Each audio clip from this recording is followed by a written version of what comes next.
Broadcasting from the historic Hayburn Building, it's time for Single Payer Radio. This show is a project of Kentuckians for Single Payer Healthcare, and we're an affiliate of the Kentucky chapter of Physicians for a National Health Program. We have this program because our current fragmented care system costs twice as much as in other developed countries and delivers worse outcomes. Tens of thousands of Americans die unnecessarily each year because they can't access care. We've got over 100 million Americans carrying medical debt, which leads to bankruptcies and other very bad outcomes. Kentuckians for Single Payer Healthcare works to stop the Wall Street takeover of Medicare, and we oppose the privatization of the VA system. Learn more about us at kyhealthcare.org. Everybody in, nobody out. The views and opinions expressed on our show are those of the speakers and not the station. I'm Mark McKinley, a volunteer with the group. Single Payer Radio can be heard here on WFMP 106.5 on Mondays at 2 p.m., Tuesdays at 7 a.m., and Wednesdays at 11 a.m. If you can't pick up our signal, you can live stream us. Just go to forwardradio.org and you can click on the stream. If you miss a show, you can go to forwardradio.org and go to the archives, forwardradio.org/singlepayer. WFMP is an all-volunteer station. We rely on the community for your ideas and our funding. Doctors Mike Flynn and Gene Shively are back in the studio. Just a couple of announcements before turning it over to Mike and Gene. Number one, as you've heard on many of the shows here on Forward Radio, we have had our station's spring membership drive and celebration of our 6th anniversary of going on the air. And the fantastic response from our listeners and supporters. Our goal was to raise $4,000. I think we raised about $6,500. Thank you, thank you, thank you. Beth and I were over at the Core Gallery Saturday evening and saw many members of the Single Payer family. We had Charlie, Kay and Walter, Mike and Karen, Enid and Graham, Ron, and it's great seeing folks from the LPAC family. One other note, real quickly, thank goodness, North Carolina has voted to expand Medicaid under the Affordable Care Act. On a less positive side, our state legislature passed a law taking away dental, vision, and hearing services from Kentucky's Medicaid recipients. If you remember, last October, Governor Beshear, through regulatory administrative procedures, provided that care to Medicaid recipients, and our legislature has taken that away, as well as attacking health care for women and trans kids. Mike? Yeah, this is Michael Flynn, a retired surgical oncologist from the University of Louisville Surgery Department. Let me begin with the usual disclaimer that any comments I make during this program represent my personal views and do not represent the views of the Department of Surgery or the University of Louisville. This is Eugene Shively. I'm a retired general surgeon from Campbellsville, Kentucky. The things I say on this program are my views and not of the Department of Surgery at U of L, nor the views of Taylor Regional Hospital in Campbellsville, Kentucky. I would like to give my condolences to those who were killed in this terrible shooting here in Louisville and pray for those who are still alive that they'll recover. particularly the police officer, the young man who had just been on the force for a short period of time. Hopefully, we can talk our legislatures into doing something. I think we need to ban weapons that have such high caliber bullets and large magazines that are essentially made for soldiers in war. I agree. We need to get the weapons of war off the streets. This program today is going to be part 3 of a discussion that we've had on the U.S. healthcare industry, focused on extracting profit from healthcare activities, as opposed to a healthcare system that exists in most other first world countries, focused on providing healthcare to its citizens. So today we're going to talk about the pharmaceutical industry, its lack of regulation, and some comparisons to Canada and Germany. Pharmacy benefit managers. Who are they? What do they do? Private equity in U.S. healthcare, medical debt and bankruptcy, and rural healthcare. And Gene, I'm going to let you begin with your some discussions about the relationship between the pharmaceutical industry and for-profit healthcare insurance companies, and the issues that have been arising fairly recently. Well, it's extremely interesting that our healthcare system is going from a fee-for-service system to a medical industry complex, and some interesting things that just happened in the last few months. For example, CVS, which has access to 1 in 3 Americans, 85% of Americans are within 10 miles of CVS. They own Aetna.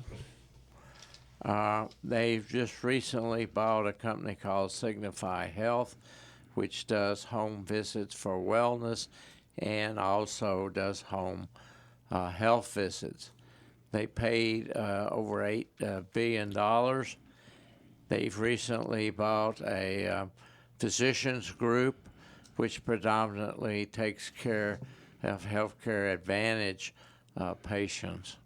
Now, in reading their literature and the broadcast of their CEO, they claim that they're going to take these physicians and put them near their drugstores, or even put them in their drugstores and take away some of their retail business.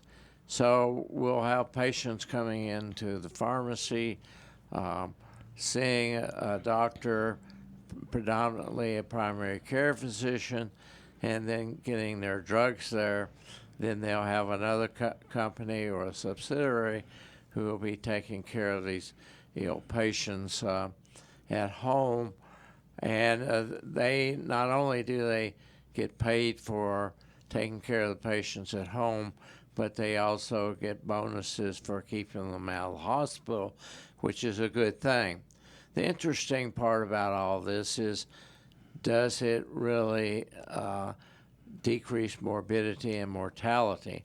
I've been interested in this subject for a long period of time. When I was in the Air Force in the early 70s, I was a flight surgeon, and the purpose of the flight surgeon is health maintenance and to keep the pilots healthy so they can fly. And I always wondered, do these pilots live longer and have less illnesses than other people? And to my knowledge, they don't. Now, so if going into the home, doing wellness exams, doing all this care, does it really change morbidity and mortality? And I think it would be easy to do a study on that, but it has to be an independent study done through the NIH or some university who's capable of doing such a large population study. Now, the physicians are obviously going to be working for a large company, and they're not. This CVS is not the only one who's doing this. United Healthcare, which I think is either the largest or the second largest for-profit health insurance company in America, they have a subsidiary called Optum, which essentially does the same thing. They have bought large groups of doctors. They recently bought a group in New York that not only provides primary care, but they also provide specialty care. They also have a pharmacy benefit managers.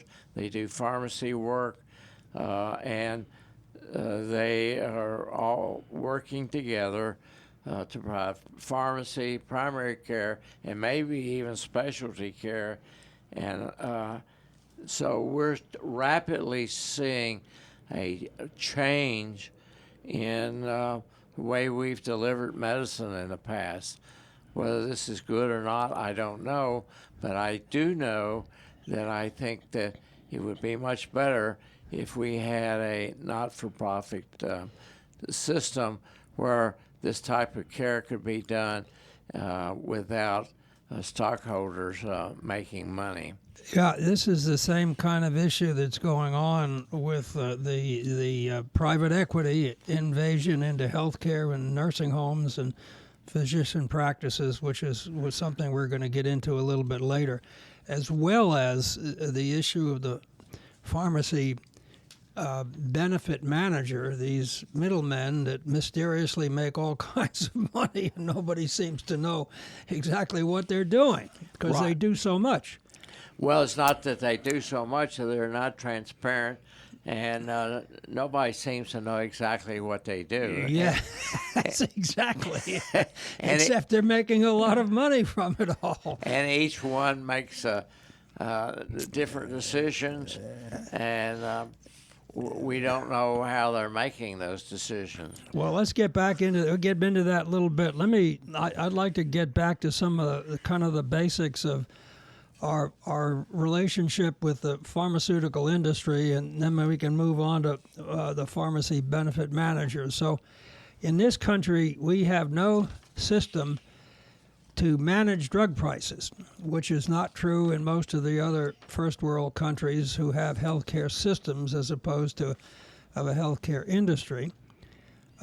Medicare is prevented by federal law from negotiating with the drug companies, which in my opinion is one of the most remarkably stupid economic policies. The VA, the Department of Defense, and Medicaid all negotiate with drug companies. We had Ted Young on for a program recently, a Canadian surgeon from Hamilton, Ontario. We had some discussions with him about the Canadian system managing drugs and pharmaceutical issues. And in Canada, the health ministry has a drug review board. It's made up of independent individuals with medical and pharmacy backgrounds who review the effectiveness and the price of drugs. So the drugs in Canada literally are a fraction of what they cost in this country.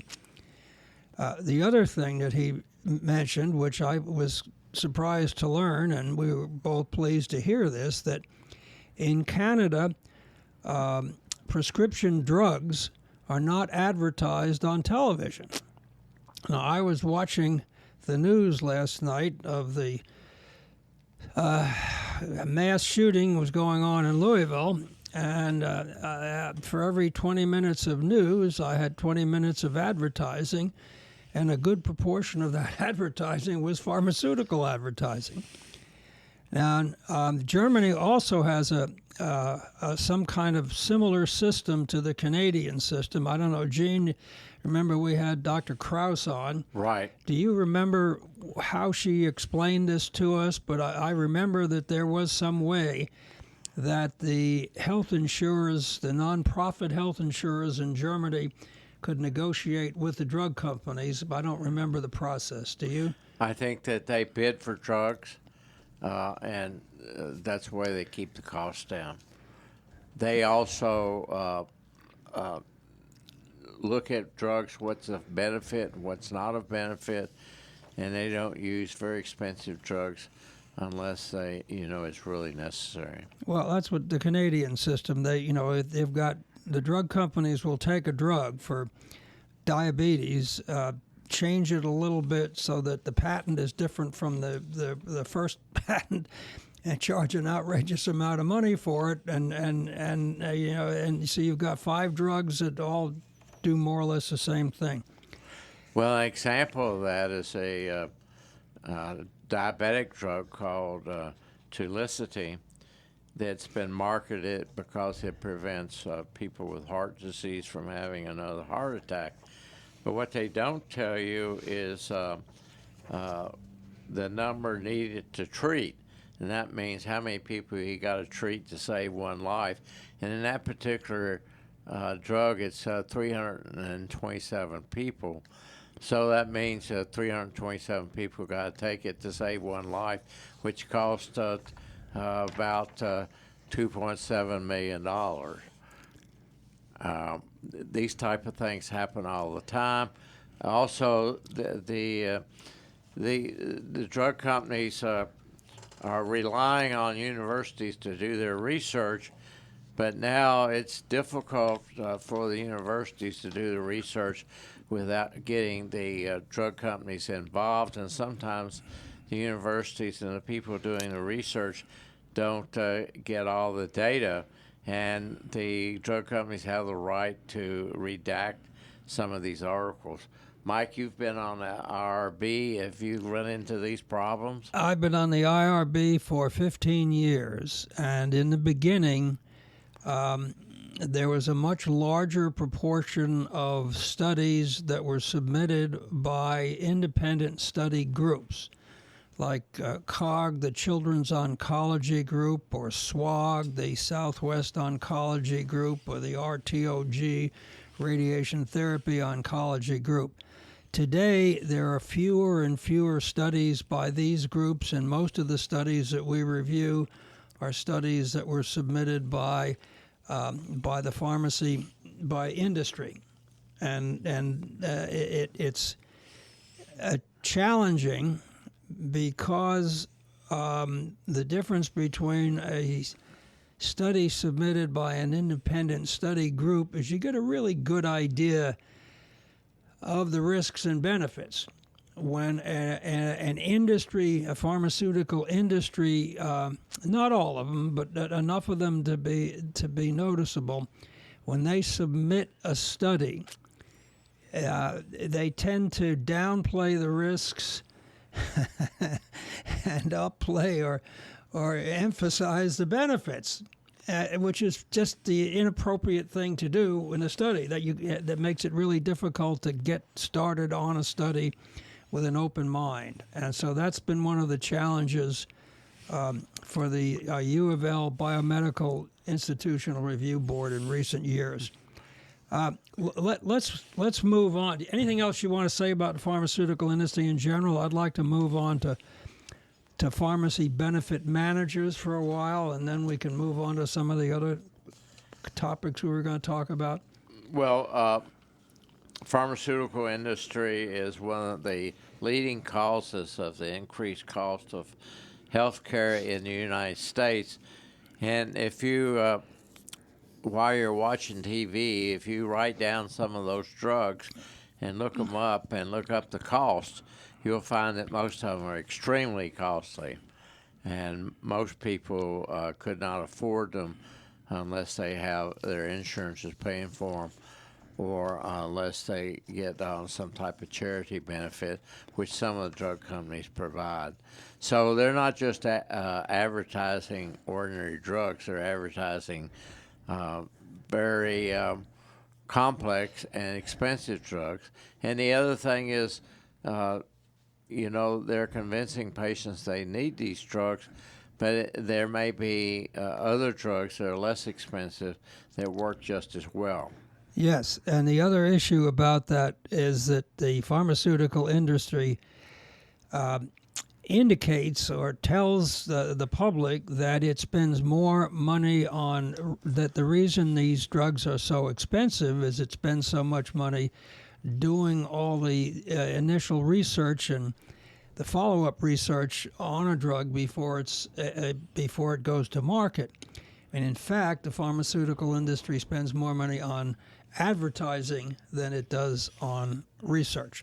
Well, I think we need to emphasize that, except for New Zealand, we're the only country in the world that allows pharmaceuticals to advertise. Yeah. As a matter of fact, we're the only country in the world that allows doctors, lawyers, hospitals, insurance companies to advertise. Just a comment. Recently you talk about the process of bringing a new drug into the marketplace, and now instead of the FDA doing research and determining what's safe, we've got judges who have an agenda who can determine whether something was safe or not. I guess you all know we're talking about the judge in Austin. The judge and in Austin is an ideological Neanderthal. Yeah. And the views and opinions expressed on Single Payer Radio are those of the speakers and not the station. but anyway, that's where drug research is going right now. Yes. So Okay. Well, pharmacy benefit managers. In my opinion, this is an example of an insanely complex system. I don't know if it's a system or a situation that allows middlemen to make a huge profit without providing health care. And the end result of that is a distorted competition, reduced choices for consumers and patients, and the increased cost of drugs. So, again, the pharmacy benefit managers, who are they? They're middlemen, and they are the middlemen between the pharmacy, the producers of the drugs, the distributor of the drugs, the multiple health plans, whether it's a government, private, self-insured, unions, employers, pharmacies, and finally the consumer. And they do a whole assortment of things. They negotiate drug prices with all these different people.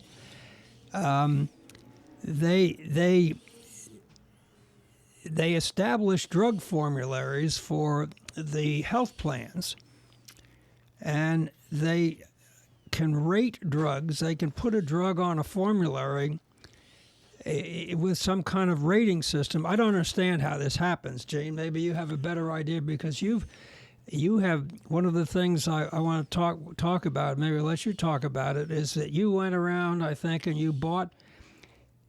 There was one drug you were taking, and then you went to different pharmacies, and you finally asked a pharmacy, and it was cheaper if you would just pay cash for it than get it through a healthcare plan. Isn't that correct? That's correct. That's pretty okay. common. Yeah, I mean, this is, and they make money from rebates.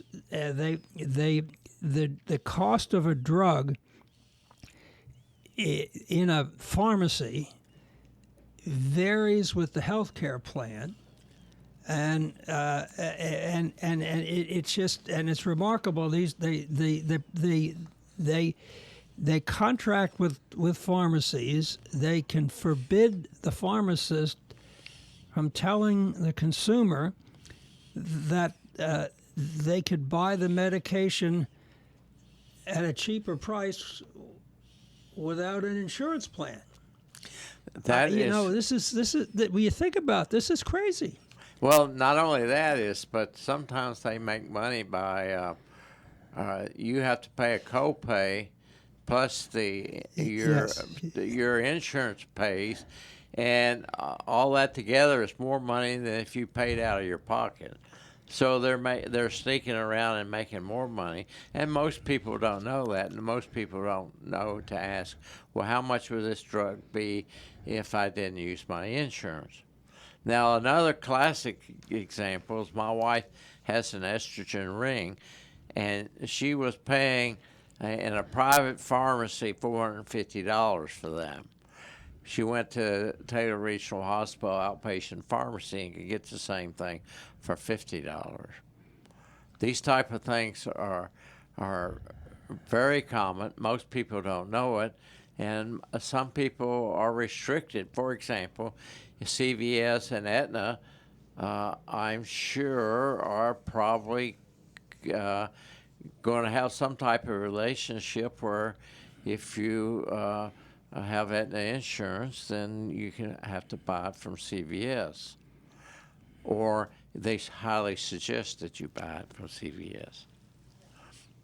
Now, one reference that I've seen indicates that the pharmacy benefit managers made $315 billion a year from 5 different income streams. They get rebates. They have some relationship to local sales tax.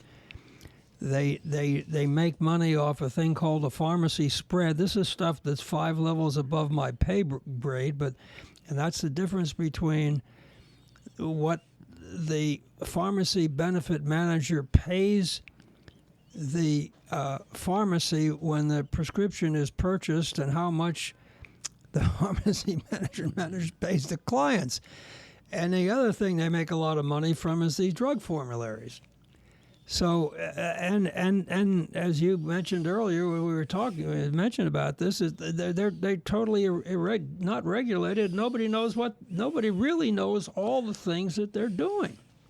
And I think each one of them is different. Yeah, this is astonishing. Anyhow, I don't really have anything else to say about pharmacy benefit managers other than to bring it up. And what I would say to our listeners, and I think we've said this before, don't take what we're saying as gospel. What we're hopefully doing is stimulating some thoughts in people's minds so that they can go to their own reference source and verify what we're saying or not. Any other comments about pharmacy benefit managers, Gene, before we move on to whatever else we're going to move on to next? Well, I don't really know anymore. and I'm not sure I want to know anymore. Except maybe I should buy some stock and make a lot of money. All right, so you want to go on to medical bankruptcy? Sure. All right, so medical bankruptcy is something unique to this country. Again, in a reference, this was from the Journal of the American Medical Association, 2009. 60% of all bankruptcies in this country are the result of a medical bankruptcy, the inability to pay the medical bills specifically. This does not necessarily mean that it also relates to the loss of income from inability to work. This is specifically focused on the cost of paying the medical bills. This involves mostly low and middle income households. 75% of these have health insurance, which in many cases is not very good quality. And the consequences of this are their loss of assets. They often lose their primary or non-primary home. Their credit rating is degraded, and they may lose some of their inheritance. Comments, Gene? Well, there's a new book out. It's called A Living Remedy by Nicole Chung. And she was adopted. She's from Asia and was raised in rural Oregon, and her parents both worked and had a fairly decent job. She considered herself middle class. And then when her father got sick, and then later her mother got sick, they essentially went bankrupt. He was too young to get on Medicare and too proud to get on disability and Medicaid, and essentially they went bankrupt. Well, we had Susan Bornstein on for a program a year or so ago, and she explained to us how she and her husband, the cost of providing health care for the two of them that was high quality and portable was astonishing. The you know the you know, the co-pays, the deductibles, the co-insurance. If I remember correctly, it came to $20,000 or $30,000 a year. It was just a huge amount of money. This is a unique issue in our country. In our country, we see somewhere between 200 to 800,000 medical bankruptcies a year. It varies a lot.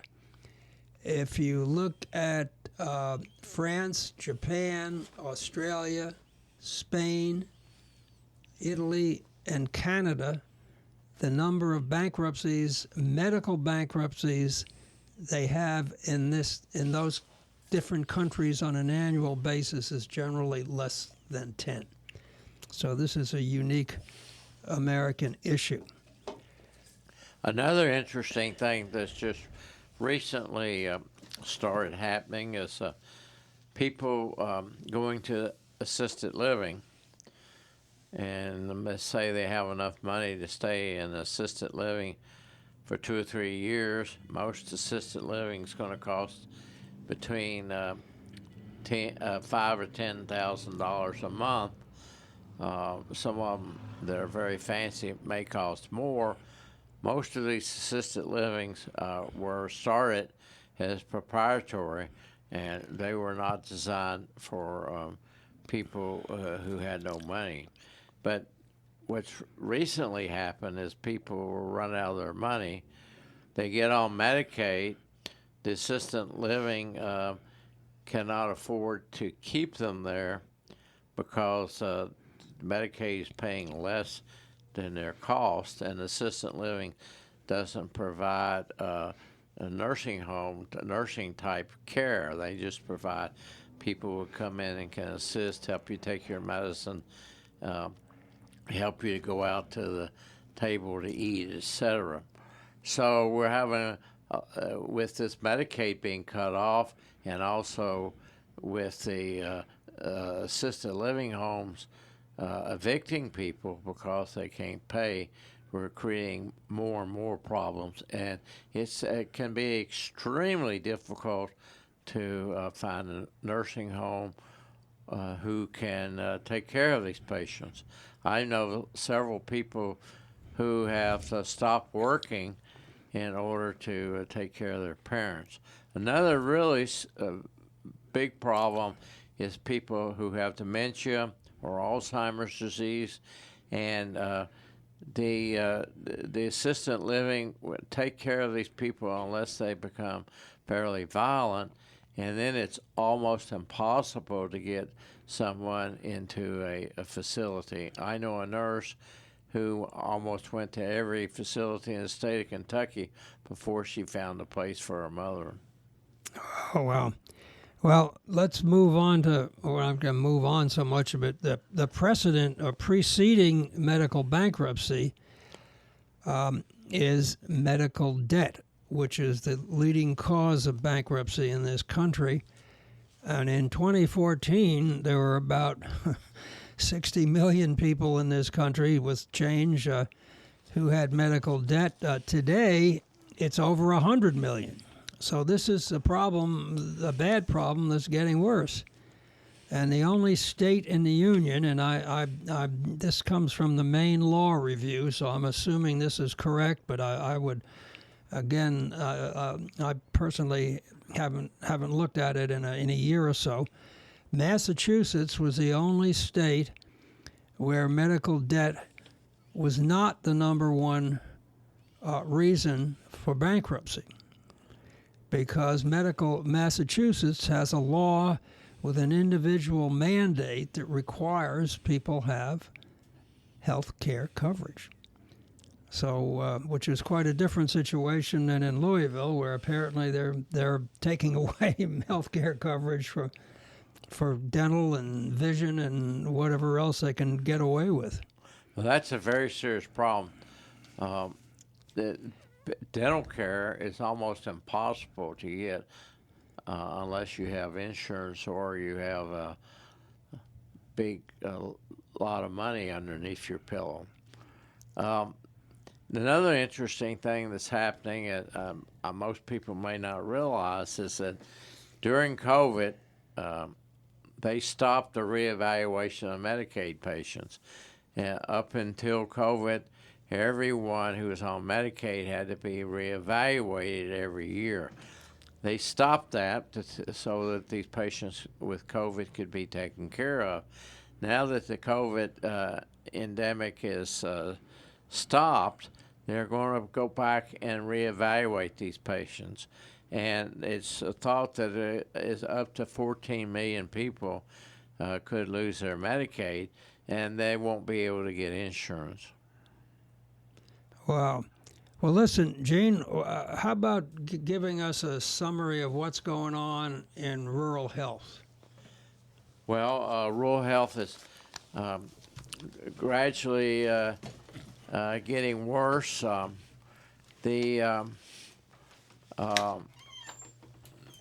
We've lost about 120 rural hospitals since 2010. A lot of hospitals are running marginally. They're losing money. The reason for that is that there are a lot of people in rural America who don't have insurance. For example, if you're self-employed, you're a farmer, and you've got to have a copay of $10,000, a lot of people just take the chance and not buy insurance.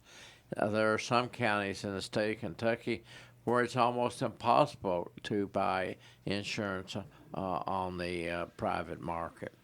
There's an increased incidence of drug addiction, psychological problems, depression, and particularly other medical problems, for example, cancer that's induced by smoking, obesity, and these all lead to more medical needs. But a lot of them, of the patients either have no insurance or they're on Medicaid. Medicaid does not provide enough money for the cost of the hospital and creates a real problem. Now, I think the worst problem that's going on in rural medicine is obstetrics. I just read about yesterday where 4 hospitals since February have stopped. No, I think it was 6 hospitals have stopped delivering babies. And there are places in the United States where if you're pregnant, you have to drive 50 miles to get obstetric These care. are called maternity deserts. Right. There are some places in cities where there are maternity deserts where you have to drive a long period of time to get there. So if you're in labor and you've got to drive over a country road for 50 miles to have your baby, that obviously increases morbidity and mortality. There's also a problem with prenatal care. Now, there are other problems with obstetrics in rural areas. When I started in practice, all the counties surrounding me and the county I was in had family doctors who delivered babies. It was my impression at the time that they did a good job. I don't know of any family doctors who deliver babies now, and we only have 2 counties that do obstetrics, and it's becoming more and more difficult to get a gynecologist to come and live in those towns, but for several reasons. One is they don't want to be up all night delivering babies and working the next day. The whole attitude about medicine has changed, and the obstetrics and particularly gynecology has changed. Most surgery is being done robotically, and so you've got to have backup. You need someone else to help you or be available, and a lot of these people are not trained in robotic surgery or laparoscopic surgery. And so those factors are creating more and more problems. One of the other problems that's just recently come up is if you're a gynecologist in a small town and you have someone comes in with a ruptured tubal pregnancy, are you going to risk losing your license and being prosecuted for taking care of that? Or are you going to deliver a baby that's a miscarriage, and what do you do about that patient? Is the baby viable? Is it not viable? And most of the time you need to go ahead and get the baby out to protect the mother. But we had a patient recently who in the first trimester had incomplete AB, and the legs were out, but the heart was still beating, so they couldn't do anything under the current law until the heart stopped beating. Those type of issues are creating all kinds of problems in obstetrics and making it more and more difficult to get gynecologists to come to small areas. And the other problem is the malpractice. Physicians can't afford that much insurance. That's why most family doctors have gotten out of OB because they can't afford the insurance. The hospitals, the obstetricians have to work for the hospitals in order just to afford to practice. Now, Gene, there are some secondary economic impacts, aren't they, with job losses? If the hospital closing, you lose the jobs of all the people working in the hospital and all the spin-off jobs of everything from food to garbage collection. Then there's a negative effect on the tax base and the schools and the public services, and then it becomes more difficult. How can you recruit a new employer, a factory or some other form of industry to a rural area that doesn't have a hospital, doesn't have any physicians? Well, most companies will not come if you don't have a hospital. And for example, our town, the hospital has been the second largest employer in the community. Amazon is number one. We do have some other industry, and we have a lot of industry 20 miles away. But still, they're not going to consider us if we did not have a hospital. Now, Gene, go ahead. Let me just ask a question. With the Medicaid reimbursement rates, it's one thing getting primary care, but if you need specialty care, I mean, how many specialists are actually going to take Medicaid? I mean, are you on a waiting list forever? Well, the way it works in most towns is that primary care physicians will take some Medicaid patients, but they limit to how many they take. If you're working for the hospital, then there's no problem getting those Medicaid patients in seen. If they come in the emergency room with an emergency, I've never seen a patient that was turned away. Sometimes they get transferred. Most of the time it's because of the complexity of the illness rather than not the payer. It's actually against the law to transfer somebody because of the way they're paid. But Medicaid only pays about 70% of the cost of delivering a baby. So most particularly in rural areas, most ladies who deliver are covered by Medicaid. So most OB units in rural areas are losing money.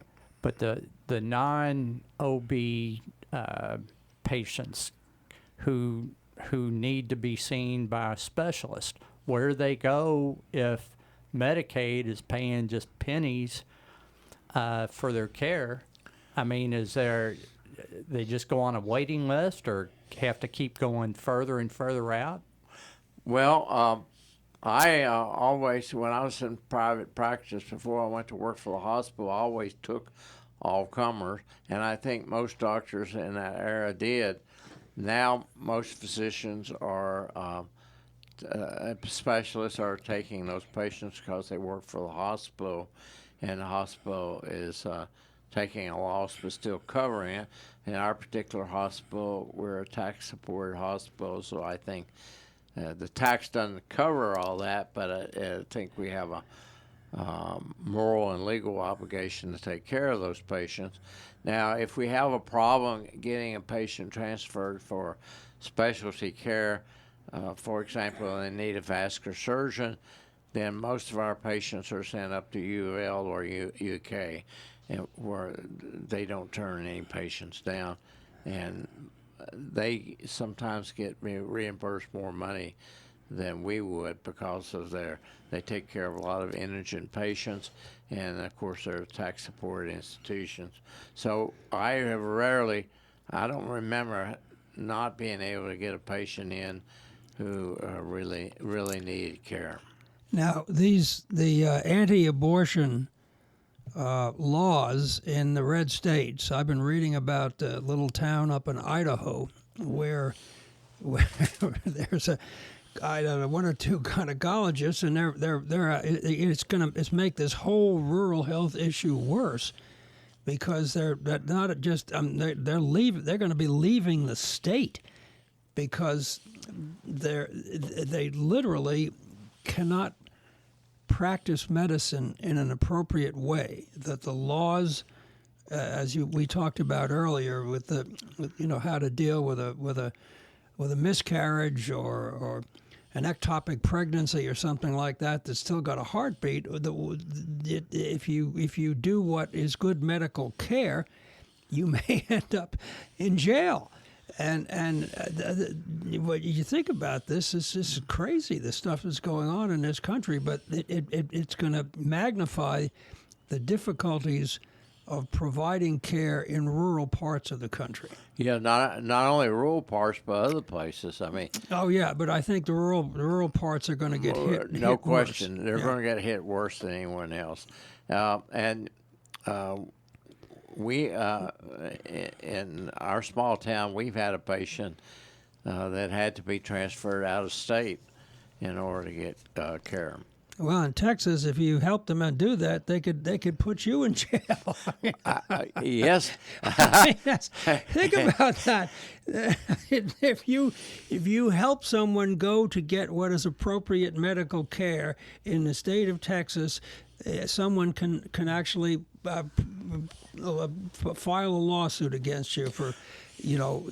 I don't know if you drive them. Is it you drive them to the airport, or you let them borrow some money, or you just show them what phone number to call so that you can find out where they can go? That's just a terrible part of the law. Regardless whether you're for or against abortion, that should never happen. I know. There has to be exceptions for saving the life of the mother. And I think even most Catholic hospitals would go along with that. Now, the other thing that people are forgetting, I guess you got to be an old timer like me to remember this, but before Roe versus Wade, for example, here in Louisville, if you were pregnant and it was illegal to have an abortion, you go to have your baby at St. Joe's. The nuns arranged for an adoption. It didn't cost $40,000. It was just done. And you didn't get the lawyers all involved. And everything worked out pretty good.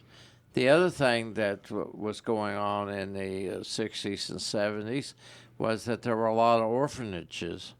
There was a Catholic orphanage, and the state had one, Baptist had one, and so nobody's really thought about what are you going to do with all these kids. Certainly, the foster care system hasn't worked out very well, and if you're really going to do this, then somebody's going to have to spend some money on orphanages and make it easier to adopt children, et cetera, et cetera. Well, Gene, in the same way that they don't understand and think about the issues related to the appropriate practice of medicine, the ideologic Neanderthals that are passing these laws, it's the same way with all of the other consequences of this.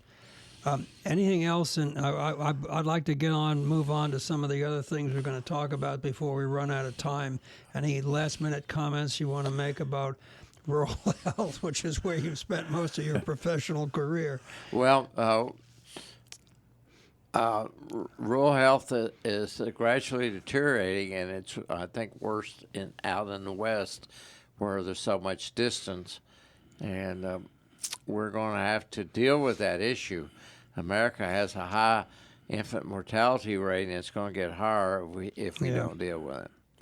Well, let's move on to private equity and U.S. healthcare. And I would provide a secondary title to that, is that the wolves of Wall Street profit from patient care. So let's begin with a kind of a definition or recognition of what is private equity. Well, private equity is usually a large group that buys into maybe a company that's not doing so well. Say a large corporation has a subsidiary that's not doing well, so an equity company will buy them, try to change things, and make them better. And this has been going on for a long period of time. It's legitimate. It's a good business practice, but most of the equity companies require profits of 15 to 20%. Yeah, Gene, I would just challenge your definition about that. Is they don't do this to make things better; they do this to make money. I'm talking about. I'm not talking about health care. No, I'm not talking. I don't think it has anything to do with anything else except making money. That's the whole point. Well, no question. Yeah. And it's not only wealthy people are involved in that. A lot of retirement plans, big retirement plans out of California and all, invest in this because of the profits. But no question, the main reason is to make money. It's a business. But it should not be involved in medicine. I absolutely agree. But again, they're professional investors who raise large amounts of money from other affluent investors, and they reinvest this in a wide range of ways, seeking the biggest possible profit. I don't think making anything better has got anything to do with it. If you look at the way the airline industry has gone from stuffing people into seats like sardines where you can't move your knees or you move from side to side, and they're making all kinds of money and not making flights any better, but they're making tons of money. So again, that's the only thing I disagree with. So again, so we've got private equity firms in this country are buying nursing homes, hospitals, health systems, physician practices, outpatient surgery centers, laboratories, everything. They buy the non-professional components. They improve efficiency. They want a return on investment of somewhere in the neighborhood of 15 to 30% a year. Want to sell it, or not. Their goal would be to sell it for a profit in 3 to 5 years. And this stuff wasn't meant to be a long, happy marriage. They claim to, quote, improve efficiency, unquote, quote, which would, in a nursing home, means they reduce the staff, they medicate the patients. In physician practices, they encourage profitable procedures, upcoding, and referral to physician-owned businesses. Thoughts, Gene? We're running close on time. We got about 3 minutes. I'd like to talk a little bit about direct contracting entities before we get too far away from this. It's interesting that 70% of nursing homes in this country are now owned by equity companies. Yes. And I don't think that that's a good thing. I think it's really bad. And also a large number of physicians groups are being bought out by equity companies. And I think that's really poor for medicine. Our job should be to take care of patients, and not it's not for an industry. It's not to make money. Okay, let me make one quick comment about direct contracting entities, and I think we're going to finish. This is something that got started during the Trump administration, and it basically involves an attempt to privatize Medicare. Unfortunately, this is being held on in the Biden administration under something called ACO REACH, ACOREACH. This is called, and this is a euphemism that's the most hypocritical euphemism I've ever seen, Accountable Care Organization Realizing Equity and Community Health. So quick, just about the end, traditional Medicare has a 2% administrative cost. Medicare Advantage is allowed to keep 15% of whatever money that they don't spend on medical care as administrative costs or profit, and ACO REACH is allowed to keep 25% of that. Unfortunately, we're out of town, out of time. Gene, Mark, we'll just have to let that go, and hopefully the listeners will find an opportunity to look for the direct contracting entities in ACO REACH and learn more about it. It's important to understand that CMS, the government, is supporting and pushing ACO REACH. Okay, Gene, Mike, another great show, jam-packed with info. Now, next week, we've got Kay and Garrett, Kay Tillow and Dr. Garrett Adams on the show, and they'll go into more detail about these privatization That's right. This is efforts. part 4 of this is how do we change this? Yes. And then that's going to be next week. Right. And for listeners who want to learn more about Kentuckians for Single-Payer Healthcare, you can go to kyhealthcare.org, kyhealthcare.org. You can follow us on Facebook, Instagram, Twitter. If you'd like to contact Kay Tillow, our chairperson, directly, you can go to nursenpo@aol.com, nursenpo@aol.com. Listeners, thanks for tuning in. Next show, we'll have a really informative show with, like I said, Kay Tillow, our chairperson, and Dr. Garrett Adams, the point person for Physicians for a National Health Program, the Kentucky chapter for Single Payer Radio. I'm Mark McKinley. Thanks for listening.